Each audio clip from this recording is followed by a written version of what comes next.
Right बच्चे, तो अभी तक हमने रिवीजन कर ली कि हम जब लाइम वाटर के अंदर से कार्बन डाइऑक्साइड पास करते हैं तो क्या होता है, एक्सेस ऑफ कार्बन डाइऑक्साइड पास करते हैं, फिर क्या होता है। फिर हमने ये बात कर ली कि आपको ये सेटअप किस तरीके से शो करना है, और हमने ये भी बात कर ली कि इस रिएक्शन के लिए किसी हीट की जरूरत नहीं है। सिंपली आपने मार्बल के पीस के ऊपर अगर एसिड डाला है तो like you can see in the picture, brisk effervescence can be shown. तो पिक्चर डायग्राम जब भी ड्रॉ करोगे, याद से उसमें कोई बर्नर ड्रॉ नहीं करना है। Simply in an acid you have put a piece of metal carbonate, sodium carbonate के पीसेस डाले हैं आपने, and the reaction is taking place. Right everyone और नॉट? ठीक है ना, कोई प्रॉब्लम तो नहीं है ना किसी को? ओके। और अच्छा अच्छा, ये याद है कि सोडियम कार्बोनेट और एसिड को जब हमने रिएक्ट किया तो वहां पर क्या क्या प्रोड्यूस हुआ? कौन बताएगा मुझे? लास्ट रिएक्शन में आपने देखा कि सोडियम बाइकार्बोनेट के अंदर आपने एसिड डाला, तो आपको वहां पर कार्बन डाइऑक्साइड गैस मिल रही है, जो ये डिलीवरी ट्यूब के थ्रू आपको दिख रहा है लाइम वाटर में जा रही है। लेकिन और क्या प्रोड्यूस हुआ था साथ में? रिएक्शन बताओ मुझे कंप्लीट जल्दी से कोई।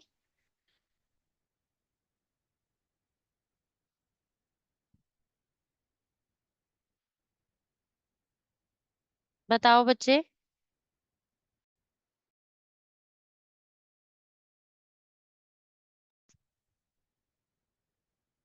किसी को याद नहीं है?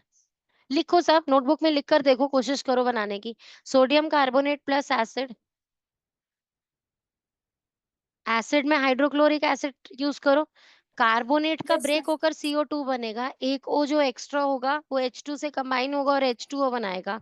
और एक जो सोडियम कार्बोनेट का सोडियम है, वो अगर आपने हाइड्रोक्लोरिक एसिड लिया है तो उसके साथ क्लोराइड सॉल्ट बना देगा, सोडियम क्लोराइड। गॉट इट और नॉट? भूल गए सब लोग? तीन रिएक्शंस किए थे, मेटल प्लस एसिड का, मेटल प्लस का, मेटल कार्बोनेट प्लस एसिड का, और मेटल बाइकार्बोनेट प्लस एसिड का। याद आ रहा है किसी को? लिखे थे 5 5 टाइम्स ईच सबने नोटबुक में। फिर भी भूल गए आप लोग। ये देखो, ये रहे वो रिएक्शन। ये तो मेटल कार्बोनेट प्लस एसिड और मेटल बाइकार्बोनेट प्लस एसिड है, और यहाँ हमने किया था मेटल प्लस एसिड। आ रही है बेटा बात याद के नहीं आ रही?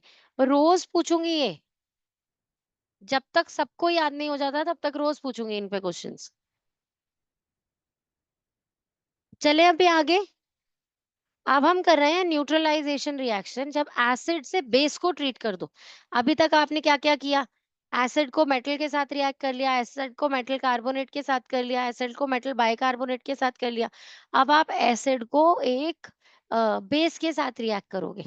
अच्छा, इससे पहले आप बेस के साथ रिएक्ट करो, पहले मुझे बताओ बेसिस क्या होते हैं? What are bases? Ma'am which release OH minus ions. Right, जब जो डिसोशिएट होते हैं, जब वो ब्रेकअप होते हैं, तो उसके अंदर से negative ion OH minus release होता है। राइट, उसमें से H प्लस रिलीज नहीं होता। इफ आई से NaOH इज अ बेस, तो इसका मतलब आप इसे वाटर में डालोगे तो H प्लस आयन ब्रेक नहीं होगा, इसमें से OH ब्रेक होगा। आ रही है बात समझ में कि नहीं आ रही? तो NaOH is a base then. तो बेसिस क्या होते हैं? बिटर टू टेस्ट होते हैं, स्लिपरी इन टच होते हैं, and bases turn red litmus blue. BRB, बाबा रे बाबा से याद रहेगा। Basis turn red litmus blue, है ना? और बेसिस कैसे होते हैं? और बेसिक कोरोसिव इन नेचर होते हैं बेसिस। कहाँ कहाँ आपने बेसिस देखे हैं अपने घरों में? जितने क्लीनर्स हैं आपके घर में, toilet cleaners, glass cleaners, tile cleaners, window cleaners, सारे cleaners are somehow basic in nature, क्योंकि उससे जो कितने हार्श स्टेन्स भी होते हैं, दे गेट टेकन अवे। यहाँ तक कि आपके हैंड वॉशेस, वो भी तो फेस क्लीनर्स ही है। फेस फेस वॉश होता है ना, वो भी क्या है? वो भी एक बेस है। तो मोस्टली जितने क्लीनर्स होते हैं सब बेसिक इन नेचर होता है। आ रही है बात समझ में कि नहीं आ रही सबको? ठीक है, तो बेसिस पता लग गया। अब बेसिस में एक टर्म है alkali. What is the difference between base and an alkali? जब आप बेसिस को वाटर में पुट कर दो और जो बेस वाटर में डिसॉल्व हो जाए, खो जाए, उसके अंदर डिसॉल्व हो गया, सॉल्युबल है, सिर्फ उस बेस को आप एल्कली कहते हैं। तो what are alkalis? Water soluble bases are called alkalis. सारे bases, all bases are not alkalis, but all alkalis are bases. Understood or not? सब alkalis bases क्यों है? क्योंकि वही OH है उनके अंदर। लेकिन सब बेसिस एल्कली नहीं है, क्योंकि सब बेसिस वाटर सॉल्युबल नहीं होते। राइट? आप अपने डेली लाइफ में कोई बेसिक ऐसा है, कोई बेस ऐसा है जो कंज्यूम कर सकते हो, जो खा सकते हो?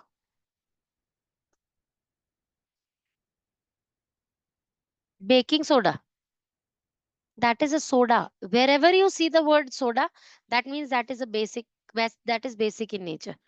तो जो सोडा बॉटल आती है, फिजी बॉटल, जो अब तो खैर नहीं होता, पहले बनाते थे, मतलब पहले आई हैव सीन पीपल जो कि आइसक्रीम में सोडा वाटर मिक्स करके बनाते थे। मतलब हमने हमारे कुछ रिलेटिव्स के यहाँ का कुछ कजिन्स के साथ ही एक्सपेरिमेंट्स किए, और बहुत यम्मी होता था। तो आइसक्रीम्स में सोडा वाटर मिक्स करके उसका बड़ा अच्छा सा ब्लेंड बनाते थे, पर अब मैंने नहीं देखा किसी बच्चे को वो खेल खेलते हुए। तो सोडा वाटर जहां आपने सुना हो, soda water is a base. ठीक है। अच्छा, और मैं आपको बताती हूँ, और जो आपने मैंने बोला baking soda is also a base. लेकिन what is baking powder? Is baking powder also a base? Baking powder is a dry mixture of a base as an acid. उसमें आपके जो कंटेनर है ना बेकिंग में, आज देखना, उसके अगर आप इंग्रेडिएंट स्टडी करोगे तो उसके अंदर एक इंग्रेडिएंट लिखा है टार्टरिक एसिड। टार्टरिक एसिड, और साथ में उसमें सोडा भी प्रेजेंट है, बेकिंग सोडा। तो बेकिंग सोडा के साथ टार्टरिक एसिड आपको ड्राई फॉर्म में दे दिया, तो वो रिएक्ट तो कर ही नहीं सकते। न्यूट्रलाइजेशन रिएक्शन नहीं होता। क्यों नहीं हो सकता? बताओ, रीजन बताओ। कंटेनर के अंदर एसिड और बेस दोनों प्रेजेंट है, न्यूट्रलाइजेशन रिएक्शन नहीं हो सकता। मैं क्यों वो नहीं हो सकता? मैम एक्वस नहीं है। एक्वस नहीं है, ड्राइड फॉर्म में है। जब तक पानी मॉइस्चर नहीं टच करेगा उसे, तब तक वो रिएक्ट नहीं करेंगे। तो आप जब बेकिंग पाउडर किसी चीज में डालते हो, तो आप वहां एसिड और बेस दोनों को एक्टिवेट कर रहे होते हो। तो दोनों एक्टिवेट हो जाते हैं उसके अंदर, और तब होता है न्यूट्रलाइजेशन रिएक्शन। गॉट इट और नॉट? आ रही है सबको बात समझ में? भूलना नहीं, कल से नेक्स्ट साइंस क्लास में दोबारा पूछूंगी ये सब। तो जब आप लोग क्लास ज्वाइन करते हो, और 9th क्लास की क्लास चल रही है अभी, 5-10 मिनट सब लोग पहले आ जाते हो, 9th क्लास की क्लास चल रही है, तो ये बात याद रखा करो, इसके बाद हमारी क्लास लगने वाली है। राइट? क्लास लगने वाली है हमारी। तो इसीलिए अपना रजिस्टर के पेजेस टर्न करो और रिवाइज करो वो पॉइंट्स जो सब जॉट डाउन किए थे लास्ट क्लास में। खाली मत बैठा करो वेट करते हुए। ओके, चलें अभी? Okay. Now acid react with base और alkali to form salt and water. तो एक सॉल्ट प्रोड्यूस होता है और साथ में वाटर प्रोड्यूस होता है। तो जब भी आप एसिड और बेस को रिएक्ट करेंगे, एक सॉल्ट बन जाएगा उनसे, और एक बेस, एक वाटर बनेगा। देखो, जैसे उन्होंने आपको एक एग्जांपल दिया, NaOH और HCl। दोनों ध्यान से, जिसने एक्वस फॉर्म नहीं लगाई, 0 मार्क्स मिलेंगे 10th में उसको, क्योंकि इसका मतलब उसे पता ही नहीं है कि ड्राई फॉर्म में एसिड काम नहीं करता, ड्राई फॉर्म में बेस भी एक्टिवेट नहीं होता। अब लेकिन ये डिसोशिएट कहाँ से हो रहे हैं? यहाँ से आयोनाइज होते हैं ना बेसिस और एसिड्स, पानी में डलते ही। तो ये आयोनाइज होगा इस तरीके से। ये बन गया H+, ये Cl-, ये OH- और Na+। और अब क्या होगा? ये OH- और H+ रिएक्ट करके बना देगा वाटर। ये H+ और OH- से ही बना है। Got it? राइट एवरीवन और नॉट? और बाकी जो सब कुछ बना उसको जोड़ दो, वो सॉल्ट बन जाएगा एक। लेकिन है एक्वा स्टेट में ही, डिसॉल्व्ड इन वाटर है, तो व्हाइट व्हाइट कुछ दिखेगा क्या? नहीं दिखेगा, क्योंकि salt is completely soluble in water. Got it everyone or not? So this is acid nullifying the effect of a base, or because they are chemically opposite, they are neutralizing each other. Got it or not? So what is the chemical opposite of an acid? It's a base. And what is the chemical opposite of a base? It's an acid. तो जैसे आप integers पढ़ते हो maths में, plus और minus एक दूसरे को कैंसिल कर रहे होते हैं, सिमिलरली एसिड और बेस भी खुद को एक दूसरे के साथ कैंसिल ऑफ कर रहे होते हैं। तो एक सॉल्ट बन रहा होता है। And what kind of a salt is that? That can be an acid salt, that can be a basic salt, that can be a neutral salt. कैसे किसी को याद है 7th क्लास में किसी ने बड़े अच्छे से पढ़ाई करी हो तो? वो तेजस ने कैमरा पहले बंद किया क्या? मैं अभी अभी जागा हूँ, मैंने 7th में पढ़ाई नहीं करी थी। कोई है जिसने 7th में ठीक से पढ़ाई करी हो, जिसे याद हो कि सॉल्ट्स 3 टाइप के होते हैं, एसिडिक, बेसिक और न्यूट्रल, और ऐसा क्यों होता है? मैम क्योंकि जब एसिड ज्यादा पावरफुल होता है तो फिर वो एसिडिक होता है, जब बेस ज्यादा पावरफुल होता है तो फिर वो बेसिक होता है। तो पावरफुल तूने उसको ग्लूकोन डी पिलाया था? मैम पावरफुल मतलब मोर, मैम मोर रिएक्टिव जो होता है। मोर मैम रिएक्टिव। जो ज्यादा इजीली H+ और पता है तेरे OH। को कॉन्सेप्ट बिल्कुल सही पता है, तू करेक्ट वर्ड यूज नहीं कर रहा। मैम तेरे जो को ज्यादा कॉन्सेप्ट इजीली एक वर्ड है इसके लिए अद्विका, एक वर्ड है, I am looking for that word from you people. Ma'am जो डिसोसिएट इजीली इनटू उसके लिए H। एक वर्ड है जो डिसोशिएट कंप्लीटली कर जाता है या कंप्लीट कॉन्सेंट्रेशन। आयोनाइज हो जाता है। Strong acid and strong strong base.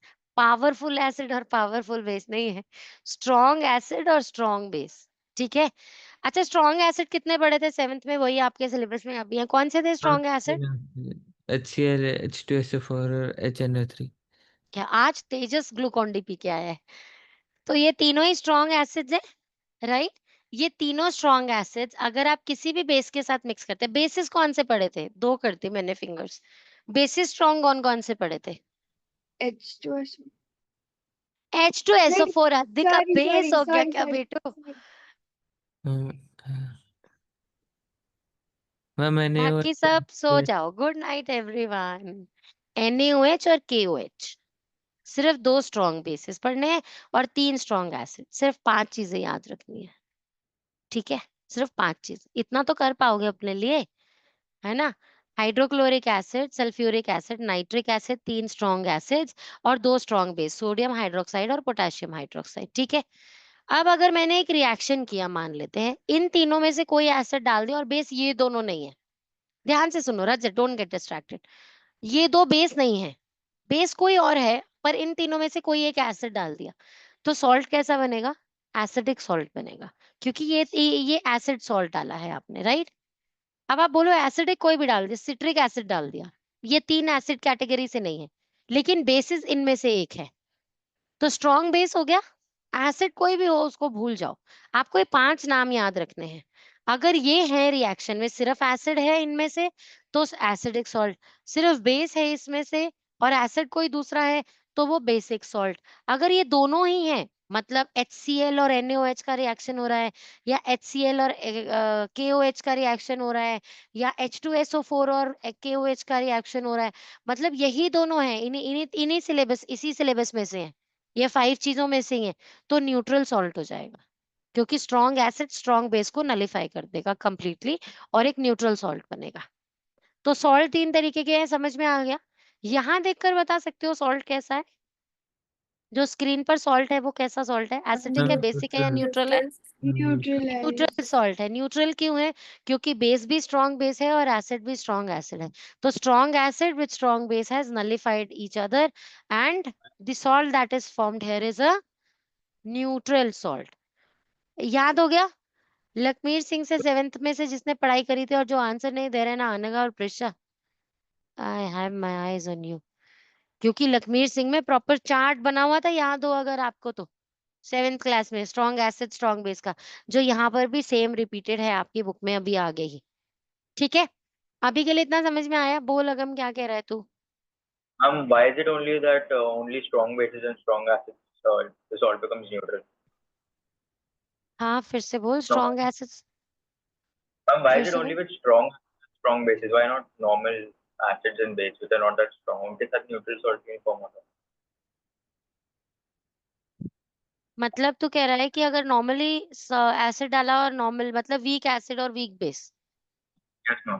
हाँ, तो उससे भी न्यूट्रल ही बनेगा, right? Ma'am, then what was the exception again? What Exception is the किसके लिए था? एक्सेप्शन? तो कोई था ही नहीं Exception. इसमें। Ma'am, you said if suppose like NaOH and HCl react कर रहे हैं strong acid and strong base, then salt is neutral. Hmm. Is it the same with a normal acid, a weak acid and a weak base also?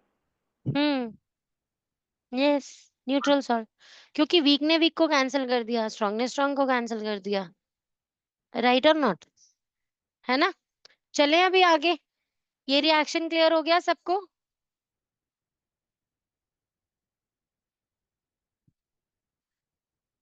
ये reaction सबने 5 times लिखा? लिखो जल्दी से, पहले रिएक्शन लिखो, 5 टाइम्स लिखो, और ऊपर से जनरल फॉर्मूला भी लिखना, और स्टेट सारी साथ में चाहिए। एक्वस एक्वस एक्वस लिक्विड, लिखो जल्दी से।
नोटेड एवरीवन, चले आगे।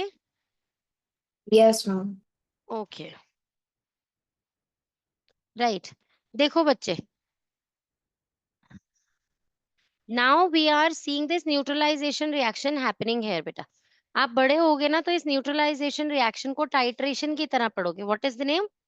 टाइट्रेशन। क्या होता है देखो, इसके अंदर we'll do the neutralisation reaction between hydrochloric acid and sodium hydroxide solution in the laboratory. We'll use phenolphthalein solution as an indicator in this experiment. Why would we use phenolphthalein indicator? क्या जरूरत है यहाँ पे phenolphthalein indicator की?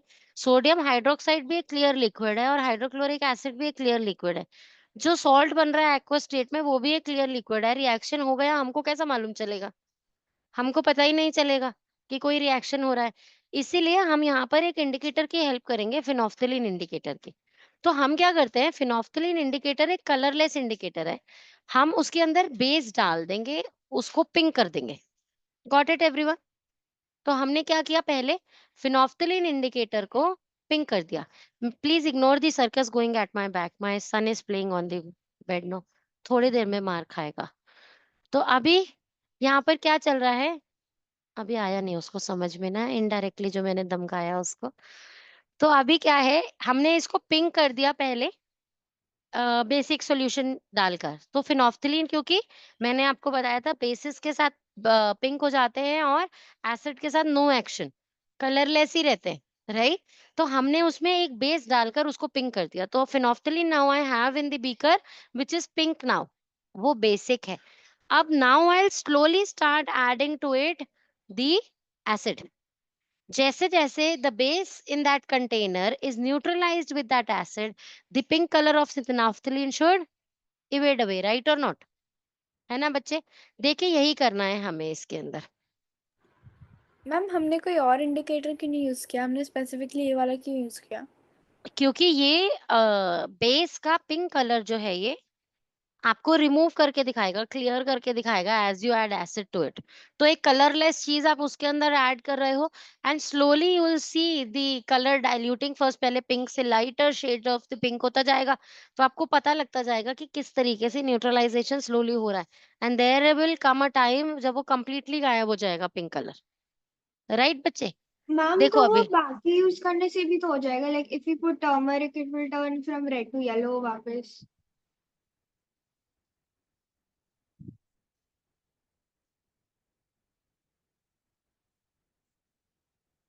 Good interesting question की बाकी indicator क्यों नहीं है।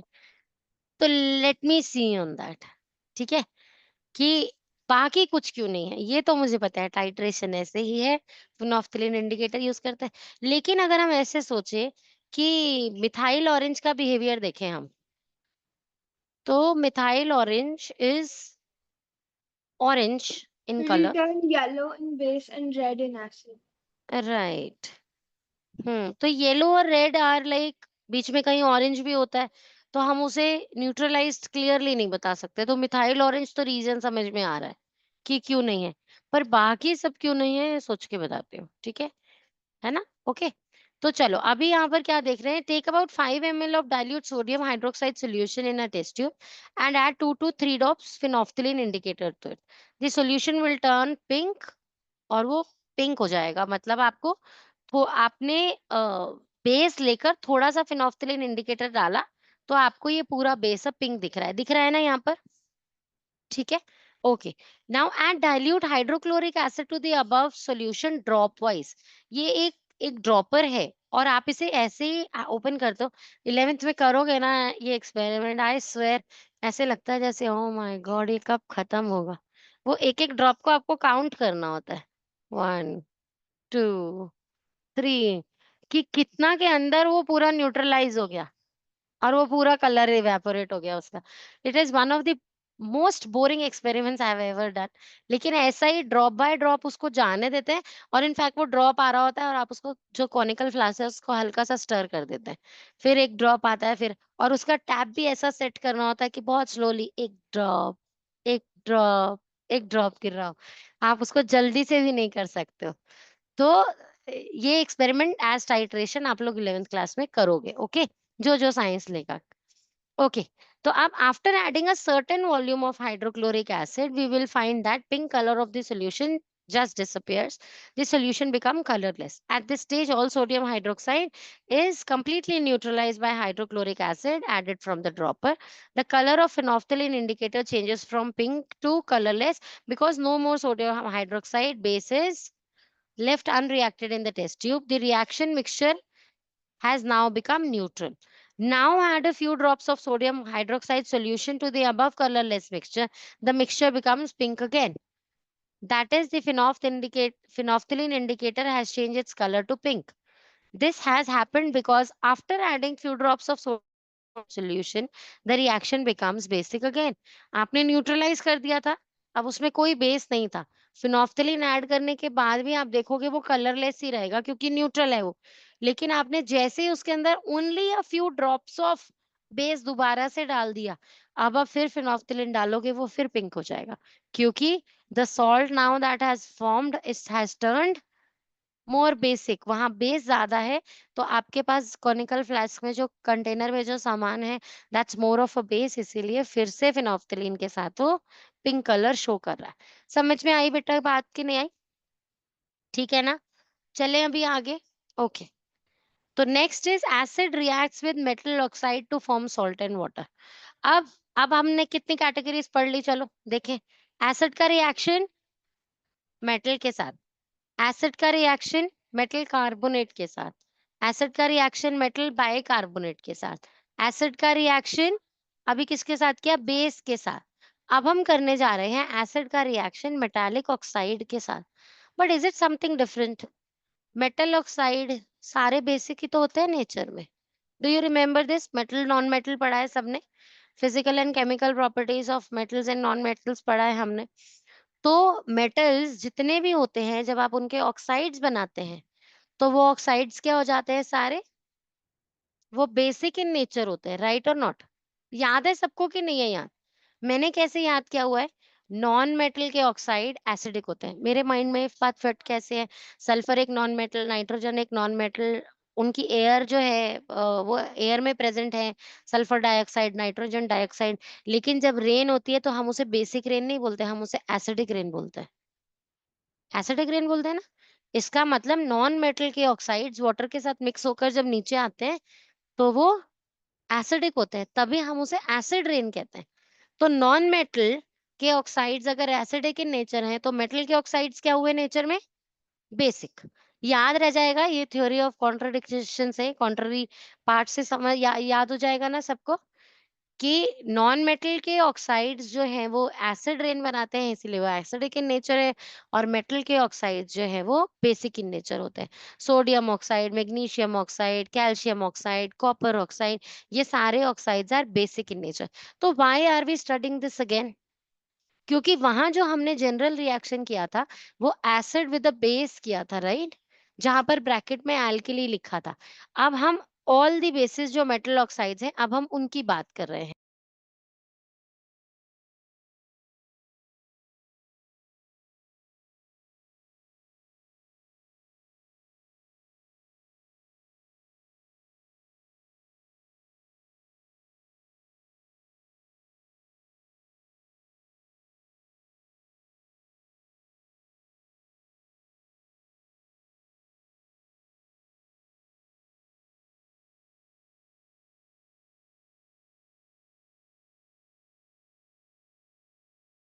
ओके राइट बच्चे। तो चलो अब हम यहाँ पर देख रहे हैं मेटल के ऑक्साइड्स जो कि अगेन बेसिक इन नेचर ही होते हैं।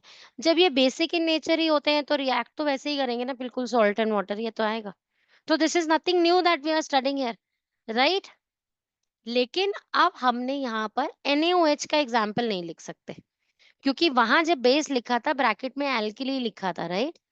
तो हम यहाँ पर मेटल के हाइड्रोक्साइड NaOH की बात नहीं कर रहे हैं, हम यहाँ सिर्फ ऑक्साइड्स की बात कर रहे हैं। जो एल्कली था Na2O सॉरी Na2O जो एक बेस था, हमने उसे एल्कली कहा क्यों, क्योंकि वो वाटर सॉल्युबल है। तो वाटर सॉल्युबल होकर वो क्या बना, NaOH बना। वो NaOH जब आपने एसिड से रिएक्ट किया तो सॉल्ट एंड वाटर आया, बात वही है। लेकिन यहाँ पर NaOH की स्टडी नहीं कर रहे हैं, यहाँ हम सिर्फ मेटल के ऑक्साइड्स की बात करेंगे। आ गई बच्चे बात समझ में कि नहीं आई? तो बड़ा इंपॉर्टेंट अभी एक कंटेंट आने वाला है जो एग्जाम में पक्का आएगा, ध्यान से देखो। सबसे पहले हम बात कर रहे हैं कॉपर ऑक्साइड की, कॉपर 2 ऑक्साइड। कॉपर कौन कौन सी वैलेंसी शो करता है बताओ, मैंने बताई थी ये बात आपको। And 2 2 and 3. 1 and 2 और 2 और 3 कंफर्म करो, अपने रजिस्टर्स के पेजेस टर्न करो जल्दी, सब 1 and ढूंढ के। 1 and 1 and 2 और 2 and 3। and 2. और अद्विका ये भी याद करके बताना मुझे, जिंक की क्या थी, 2 और 3 या 1 और 2? अब रिलेशन में याद कर पाओगे, जल्दी से देखकर बताओ। अरे रजिस्टर के पेजेस टर्न करने, रजत ढूंढो। मैम कॉपर का One and क्यूप्रेस और क्यूप्रिक होता है, क्यूप्रेस का 1 होता है और क्यूप्रिक की 2 होती है। तो इसका मतलब कॉपर 1 and 2। अद्विका याद आया बच्चे? Yes, ma'am. तो कॉपर की 2 and 3 नहीं होती, राइट। Ferrous की होती है.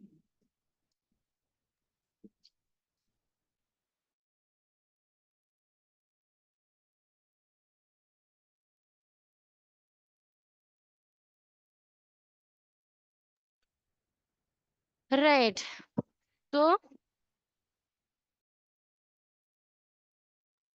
तो अब हम यहाँ पर क्या कर रहे हैं, कॉपर 2 ऑक्साइड की बात कर रहे हैं, मतलब क्यूप्रिक ऑक्साइड की बात कर रहे हैं। Cupric oxide is copper 2 oxide जो अपनी सेकेंड वैलेंसी 2 वैलेंसी शो कर रहा है। और ये ट्रांजिशन मेटल्स हैं जो वेरिएबल वैलेंसी शो करते हैं, जिंक 2 और 3 शो करता है, ठीक है। आ गई इतनी बात समझ में? अब हम यहाँ पर देख रहे हैं, देखो ये है कॉपर ऑक्साइड जो कि एक मेटल का ऑक्साइड है, CuO। कॉपर की वैलेंसी +2 और ऑक्सीजन की वैलेंसी -2, तो CuO ही बनेगा, राइट। कोई डाउट तो नहीं है इसमें। हाइड्रोक्लोरिक एसिड HCl के साथ रिएक्ट करता है और बनेगा CuCl। अब वैलेंसी सेटिस्फाई करो, कॉपर का 2 था वैलेंसी +2 और Cl की -1, तो CuCl2 बनेगा। कोई डाउट इसमें किसी को? और क्यूप्रिक क्लोराइड जो होता है वो किस कलर का होता है, it's bluish green in colour. Copper के वेसल पे कभी देखा है वो ब्लूइश ग्रीन लेयर? चलो अभी दिखाते हैं, आई थिंक आगे डायग्राम में है। तो ये ब्लू ग्रीन इन कलर है कॉपर क्लोराइड और साथ में वाटर बन रहा है। तो ये क्या है, this is a base, this is N acid, this is a salt with water. Got it everyone और नॉट? ठीक है, स्टेट्स ठीक से, कॉपर ऑक्साइड सॉलिड है, हाइड्रोक्लोरिक एसिड एक्वस फॉर्म में लिया है ताकि एसिड एक्ट कर सके, CuCl2 एक्वस स्टेट में ही आएगा, पानी में ही डिसॉल्व आएगा और ये वाटर बन रहा है। Got it everyone? ठीक है, कोई प्रॉब्लम इसमें? We can carry out the reaction between copper 2 oxide and dilute hydrochloric acid as follows. Small amount of copper 2 oxide take in a beaker, it's black in color. Colour लिखो अपनी colour वाली list में जल्दी से। Copper oxide का colour black note करो। Register के पीछे एक शीट बना रहे हो सब लोग अभी भी? यस अच्छा, कौन कौन बच्चा ऐसा रैंडमली कोई भी रजिस्टर हाथ आए और ट्यूशन के लिए बैठ जाते हो? Since day one same register में काम हो रहा है? सच में? Yes Prisha? Yes sir. Oh good, समझदार हो गए बच्चे, बड़े हो गए। मैंने सोचा किसी ने कहीं हिंदी की स्कूल का रजिस्टर खोल के उसके पीछे काम चालू किया हो। ऐसा तो नहीं है ना? Good, very good. अगम पूरा कॉन्फिडेंटली नहीं नहीं कह रहा है, मुझे इसके रजिस्टर्स चेक करवाने पड़ेंगे। आपको 10th की पढ़ाई करनी है? Good boy. देख लो मैम, ओके, हाँ अगम, देख लो मैम। ठीक है, ओके। चले अभी आगे। Add dilute hydrochloric acid slowly while stirring the glass rod. आप धीरे धीरे इसमें एसिड जो है वो पुट कर रहे हैं while stirring with the glass rod. We will find that copper 2 oxide has dissolved in the dilute hydrochloric acid to form a blue green solution. आपने एसिड जो कि क्लियर लिक्विड था उसमें आपने ब्लैक कलर का कुछ सॉलिड डाला है, राइट? और आप उसे स्टर कर रहे हैं, आप उसे स्टर कर रहे हैं और वो क्या हो रहा है? ब्लू ग्रीन टर्न होता जा रहा है, राइट और नॉट? है ना? मतलब आप ऐसे समझे कि आपने क्या किया, ब्लैक कलर का आपने कॉपर ऑक्साइड लिया है और आप धीरे धीरे उसके ऊपर हाइड्रोक्लोरिक एसिड डालकर स्टर करते जा रहे हैं, तो वो ब्लैक कलर धीरे धीरे ग्रीन एक लिक्विड प्रोड्यूस कर रहा है। लुक्स लाइक मैजिक, है ना? अगर साइंस नहीं पता हो तो ऐसे ही लगेगा ना कि मैजिक हो रहा है ना बच्चे? ओके, तो अब नेक्स्ट देखें हम यहाँ पर। The blue-green color of the solution is due to the formation of cupric chloride. The reaction between acid and metal oxides to form salt and water is similar to neutralization reaction between an acid and a base to form salt and water. Thus, the reaction between acid and metal oxide is also a kind of neutralization reaction. It shows the basic nature of metal oxide. This here proves that metal oxides are basic in nature. Understood everyone? Clear no? Just like the metal oxides, the metal hydroxides are also basic in nature. जैसे मैंने आपको बताया कि metal oxide क्या था, Na2O, है ना? Sodium का ऑक्साइड Na2O था और ये सोडियम का ऑक्साइड जब आपने वाटर में डिसॉल्व किया तो ये NaOH बनेगा ना, है ना? तो ही तो सोडियम हाइड्रोक्साइड बना। तो ये भी बेसिक इन नेचर है। इनफैक्ट ये तो एक एल्कली है। एल्कली मतलब ये वो बेस है जो पानी में डिसॉल्व हो जाएगा कंप्लीटली। ठीक है, तो मेटल हाइड्रोक्साइड्स भी क्या है, वो भी बेसिक इन नेचर है। This acid, the acid also reacts with metal hydroxide to form salt and water. Reaction between acid and metal hydroxide is also a neutralisation reaction. इसका मतलब अगर अब मैं समराइज करूं तो न्यूट्रलाइजेशन रिएक्शन की 3 categories बता दी मैंने आपको। एक, जहां पर एसिड एंड बेस आपने डायरेक्टली स्टडी किया, बनना वही है salt and water. Second category, जहां आपने एसिड एंड मेटल का ऑक्साइड रिएक्ट किया, बनना यहाँ पे भी सॉल्ट एंड वाटर ही है। थर्ड केस में यहाँ आपने एसिड और साथ में मेटल हाइड्रोक्साइड, बनना यहाँ पर भी वही सॉल्ट एंड वाटर ही है। तो ये तीनों क्या है, ये तीनों न्यूट्रलाइजेशन रिएक्शन ही हो रहा है। गॉट इट एवरीवन और नॉट? यस कोई प्रॉब्लम यहाँ तक किसी को? चलो, अब मुझे कोई ऐसा ऐसा है जो बता सके एक मेटल हाइड्रोक्साइड जो आप कंज्यूम करते हो?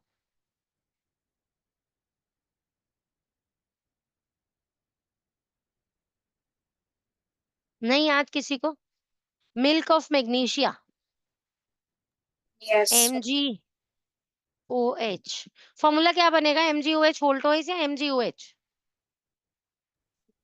Hold All twice. क्योंकि Mg की वैलेंसी +2, OH की -1। तो मैग्नीशियम हाइड्रोक्साइड आप मिल्क ऑफ मैग्नीशिया में पीते हो। मिल्क ऑफ मैग्नीशिया क्या है, क्यों पीते हैं इसको? मैम जब acidity right, this is an एंटा acid.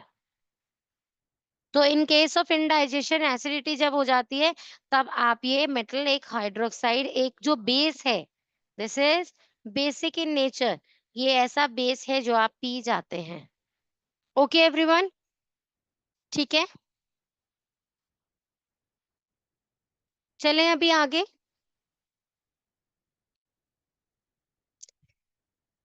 Right, okay. Now acids are corrosive in nature, जैसे बेसिस कोरोसिव इन नेचर होते हैं, एसिड्स भी कोरोसिव इन नेचर होते हैं, है ना। The mineral acids can the mineral acids cause severe burns on the skin and attack and eat up the material like cloth, wood, metal structures, stoneworks. So they are said to be corrosive. जो metal के जो acids होते हैं, sorry, वो जो mineral acids हैं उसमें से उनका कोरोसिव एक्शन होता है, क्योंकि वो सब स्ट्रांग होते हैं। और जो ऑर्गेनिक एसिड्स हैं वो वीक होते हैं, तो वो इतने कोरोसिव नहीं होते, हमारे लिए बहुत ज्यादा हार्मफुल नहीं होते। जैसे कि यहाँ पर उन्होंने आपको बताया कि एक्सीडेंटली अगर सल्फ्यूरिक एसिड गिर जाए स्किन पर, क्लॉथ पर, वुड पर, तो सीवियर बर्न्स हो सकते हैं। और इनफैक्ट पता क्या होता है, जैसे अगर आप वुड पे भी डालोगे तो वुड में होल हो जाएगा, राइट। आप मेटल में डालोगे तो धीरे धीरे वहां पर एफरवेसेंस दिखेगी और मेटल के साथ वो एसिड रिएक्ट करेगा और धीरे धीरे वो मेटल वहां से होल्स हो जाएंगे उस मेटल्स में। जैसा आप एक मेटल का कंटेनर लो और उसमें एसिड डाल दो, भले विनेगर ही डालो, वो तो मिनरल एसिड है, तो वो मेटल्स को भी कोरोड कर देंगे। वो जो ऑर्गेनिक एसिड्स हैं, जो वीक एसिड्स हैं, वो भी मेटल में होल्स कर देंगे स्लोली स्लोली, ठीक है। Now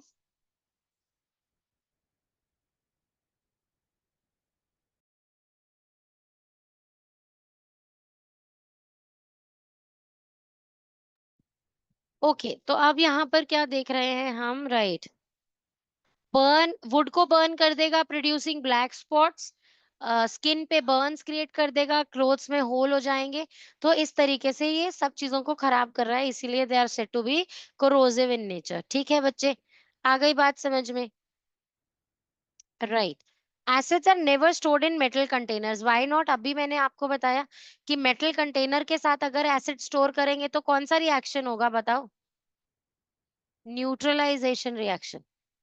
what is the answer, neutralisation reaction. Why, क्योंकि यहां बनेगा एक सॉल्ट और साथ में H2O, राइट और नॉट, H2O और H2,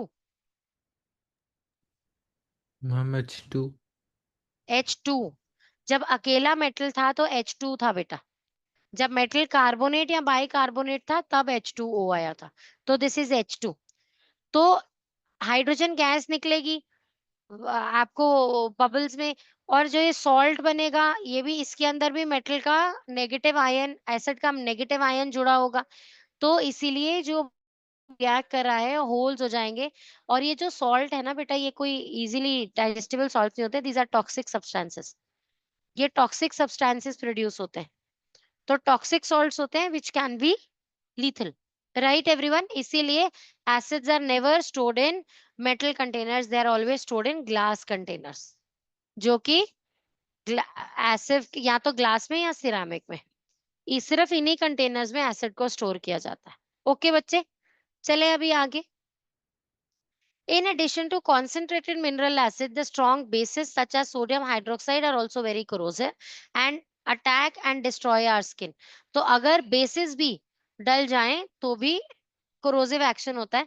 दिस अगर आपने कभी मम्मा पापा के साथ क्लीनिंग में हेल्प की है तो इनफैक्ट कॉल ही नहीं है, कभी डायरेक्टली हाथ पे डल जाए तो थोड़ी देर तक बर्निंग सेंसेशन आता है। ऑल्दो जितना ये बर्न सीवियर दिखाया है, इतना सीवियर बर्न तो नहीं होगा, लेकिन यस, बर्निंग सेंसेशन आता है ना। कभी कभी क्लीनर्स क्लीनिंग वर्क करते हुए हाथ पे डल जाए तो ऐसा ही बर्निंग सेंसेशन देते हैं वो, इसका मतलब बेसिस भी कोरोसिव होते हैं नेचर में। Okay, right, that is why वो इस तरीके से उनके ऊपर साइंस बने होते हैं कि you should be cautious while you are dealing with all this. देखिए यहाँ पर we can see such hazard warning sign on the cans of concentrated sulfuric acid and bottle of sodium hydroxide pellets, etc. The hazard warning sign shows that these chemicals attack living tissue like skin and wood. The hazard warning sign tells the people to be careful and protect themselves from these dangerous chemicals. Okay everyone, clear with this part? कोई doubt यहाँ पर किसी को? चलो sample problem 1 discuss करें। Metal compound A कोई एक metal का कंपाउंड है, वी डोंट नो व्हाट, पर वो ए है। Reacts with dilute hydrochloric acid HCl, diluted मतलब एक्वस फॉर्म में है, टू प्रोड्यूस एफरवेसेंस। तो किसी चीज की तो गैस प्रोड्यूस हो रही है, वो पता नहीं किस चीज की है, राइट? एफरवेसेंस प्रोड्यूस हो रही है। The gas evolved extinguishes burning candle, इसका मतलब CO2 प्रोड्यूस हो रही है ना बेटा? तो मैं यहाँ पर लिख देती हूँ, this is CO2 produced. Write a balanced chemical equation for the reaction if one of the compound formed is calcium chloride.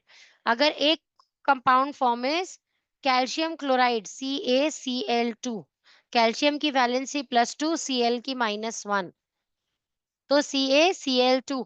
अगर कैल्शियम क्लोराइड बना है एक कंपाउंड, तो आपको आइडेंटिफाई करना है मेटल कंपाउंड क्या है और बैलेंस्ड केमिकल इक्वेशन लिखना है। देखो बच्चे ध्यान से, देखो बच्चे ध्यान से, मेटल क्लोराइड का जो क्लोरीन आया वो तो यहाँ से आया, इसका मतलब जो मेटल का कंपाउंड है वो कैल्शियम का एक कंपाउंड है। आ रही है बात समझ में कि नहीं आ रही? और कार्बन डाइऑक्साइड बनना, इसका मतलब कैल्शियम का कार्बोनेट यूज हुआ है, क्योंकि कार्बोनेट में से ही तो CO2 अनस्टेबल होती है, निकल जाती है ना, बताया था ना। आ रही है बेटा बात समझ में कि नहीं आ रही? तो रिएक्शन को कंप्लीट करके बताओ मुझे जल्दी से क्या बना, फटाफट से। मैम CaCO3 plus HCl लिख कर gives दिखाओ, कंप्लीट बैलेंस्ड केमिकल इक्वेशन लिखना है बच्चे।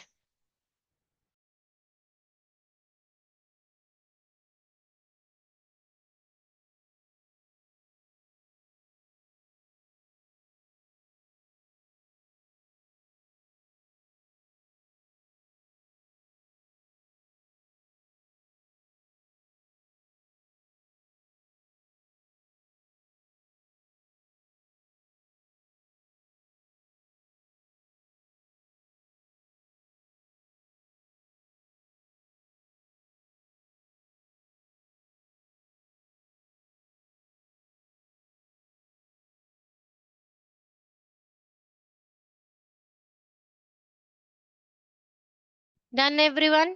सिंपल था।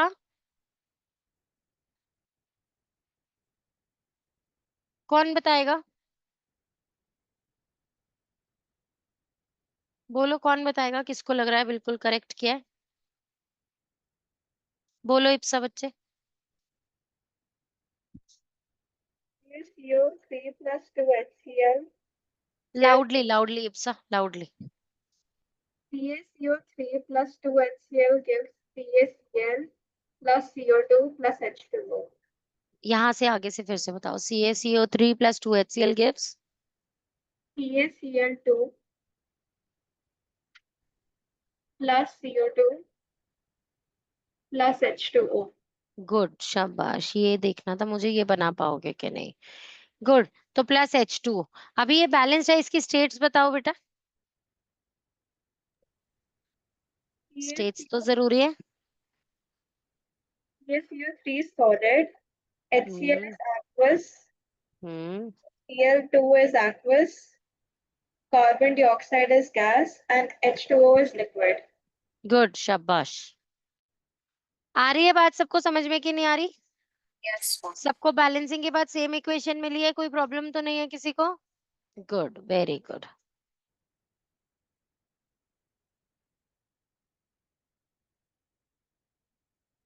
देखो ठीक है ना, क्लियर है सबको?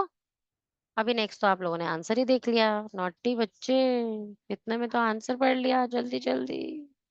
चलो देखते हैं फिर भी। A solution reacts with crushed eggshells. Eggshells में क्या प्रेजेंट होगा? To give a gas that turns lime water milky, तो ये तो पता चल गया कि गैस CO2 है डेफिनेटली, क्योंकि it is turning lime water milky. तो CO2 प्रोड्यूस हो रहा है और solution react with crushed eggshells. इसका मतलब एगशेल्स में कोई एक कंपाउंड होगा जो कि कार्बोनेट कंपाउंड होगा, राइट और नॉट? समथिंग कार्बोनेट, राइट और नॉट? अभी बात करेंगे वो कौन सा कार्बोनेट। From car. उसमें ओके, साथ में उसके आपने एक सोल्यूशन पुट किया है, तो कुछ तो है जो आपने एक्वस फॉर्म में लिया है यहाँ पर, जिसकी वजह से CO2 तो एक चीज जरूर प्रोड्यूस हो रही है। तो अब ये क्या है आइडेंटिफाई करना है, बताओ क्या हो सकता है वो, कौन बताएगा?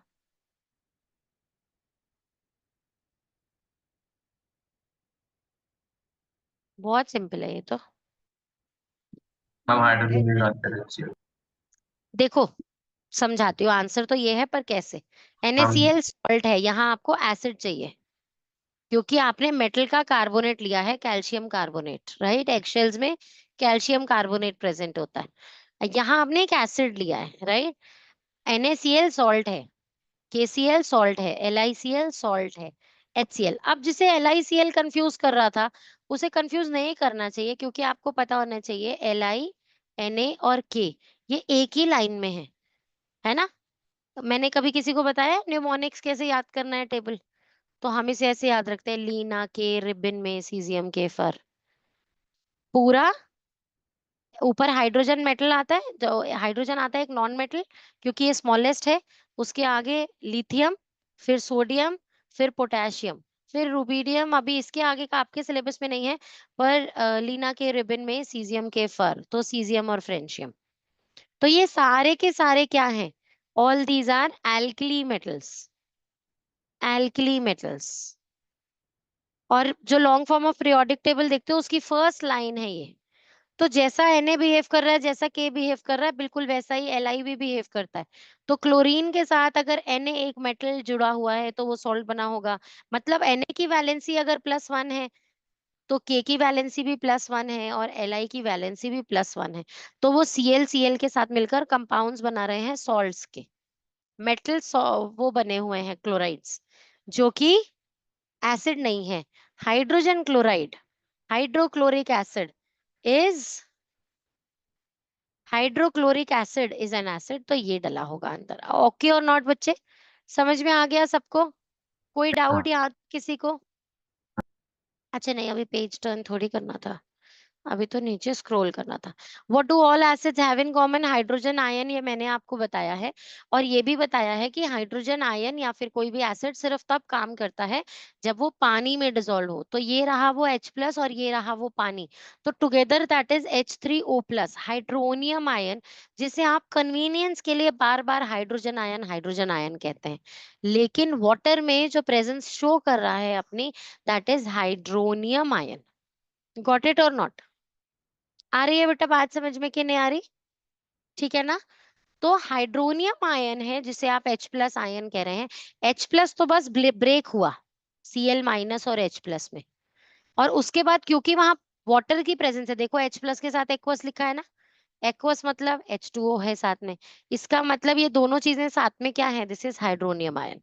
तो यही इस पूरे टॉपिक में एक्सप्लेन्ड है कि वो actually H+ ions hydronium ions क्यों हैं। और ये सब मैंने आपको बताया है कि ब्रेक होकर कहाँ से ब्रेक हो रहा है। HCl यहाँ से ब्रेक हुआ, H2SO4 यहाँ से, HNO3 यहाँ से, CH3COOH यहाँ से, बताया था ना। ये एसीटेट आयन है, लिखवाया भी था कि this is acetate negative ion CH3COO-। और ये सब बाकी chloride ion, sulphate ion, nitrate ion, ये सब नेगेटिव आयंस है। ऐसे ही एसीटेट आयन भी नेगेटिव आयन है। ठीक है, आ गई ये बात समझ में? 1 मिनट रुको बेटा बस। ये लाइन बहुत इंपॉर्टेंट है, इसके ऊपर एग्जाम में क्वेश्चन बनता है, तो इसे प्लीज सब लोग अपनी नोटबुक्स में हाईलाइट करेंगे। The compound such as glucose, उसमें भी हाइड्रोजन है, देखो दिख रहा है हाइड्रोजन।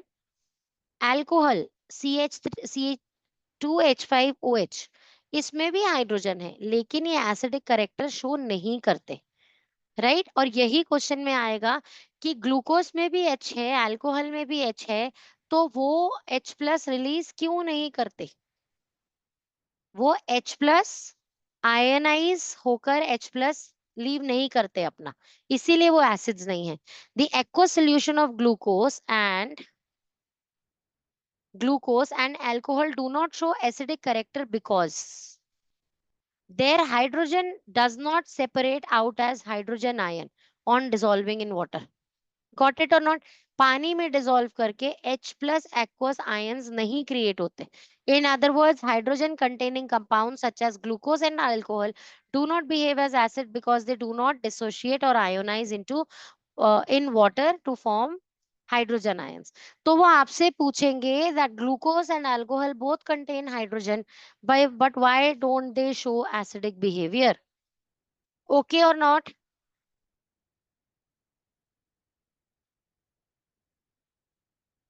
ठीक है ना बात? समझ में आ गया क्वेश्चन कैसा आएगा?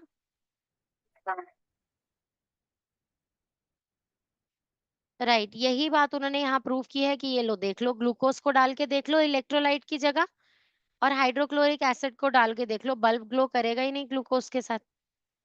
राइट और not? So this is an activity to show that glucose is not acidic in nature but acids are acidic, मतलब ये hydrochloric acid is acidic in nature. Why? ये इलेक्ट्रिसिटी कंडक्ट करे, this can be used as an electrolyte. ये question ऐसे भी बन सकता है, can we use glucose as an electrolyte? The answer is no. Why?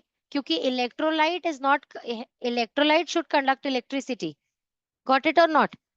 यहाँ पर इलेक्ट्रिसिटी कंडक्ट करने के लिए उस कंपाउंड का आयोनाइज होना जरूरी है in positive and negative ions, और ग्लूकोज आयोनाइज नहीं होता है. और हमें हाइड्रोक्लोरिक एसिड तो पता है आयोनाइज हो जाता है H+ और Cl- में. तो इसीलिए ये इलेक्ट्रिसिटी कंडक्ट कर रहा है और ये इलेक्ट्रिसिटी कंडक्ट नहीं कर रहे हैं. Got it everyone? ठीक है.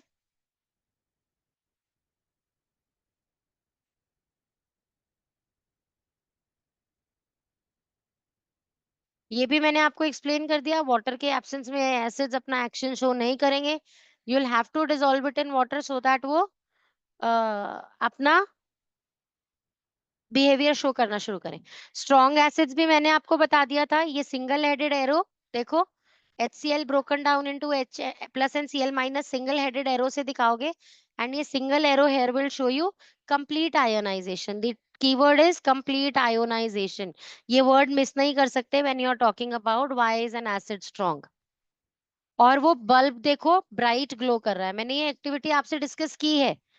और देखो जब एसिटिक एसिड डाला तो आपने डबल हेडेड एरो देख रहे हो, फॉरवर्ड एंड बैकवर्ड दोनों पॉइंट कर रहा है. याद है सबको, लास्ट क्लासेस में ये था, कराया है ये. तो ये क्या दिखा रहा है? The keyword is partial ionisation. कहाँ है word partial? The word is partial ionisation. Okay.